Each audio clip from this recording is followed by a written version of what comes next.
note littérature.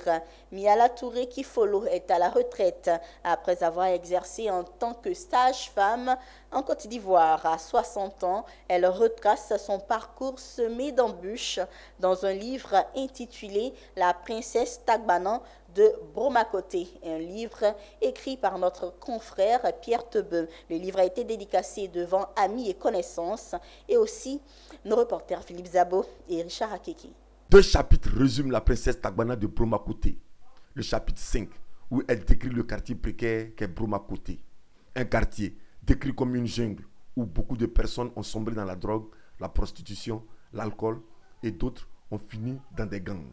Toutes choses auxquelles elle a échappé. Ah oui, Bromakoté signifie c'est pas de ma faute si je suis dans ce quartier-là. C'est pas de ma faute si je suis là. Et c'est un quartier, un bidonville, multiculturel, multi-ethnique et vraiment la misère y est. Et sorti de là et fait partie aussi des éminents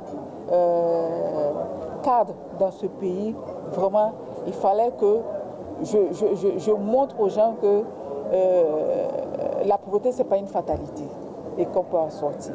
Bromakoté, quartier précaire, étant dépourvu d'hôpital, c'est là que naît l'envie de porter secours aux autres, nous résume le chapitre 10. D'abord en embrassant la carrière de sage-femme, puis en créant l'ONG Lueur d'Espoir pour venir en aide aux habitants de Bromakoté en 2006.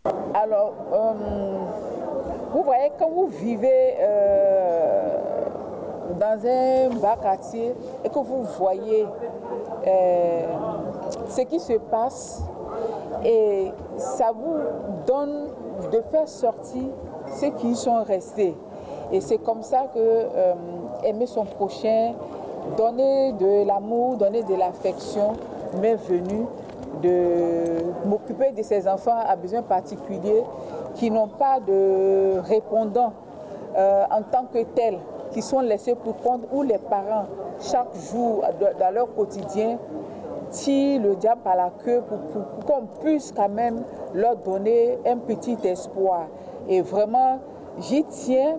La princesse Tagbana de Bromakoté est un roman qui fait l'apologie du combat social et prône l'abnégation. Digeste, il est à conseiller aux jeunes générations, celles qui choisissent la facilité. Quant à l'héroïne du roman, elle a profité de la dédicace de son œuvre pour fêter ses 60 ans et sa retraite de la fonction publique. Devant cette absence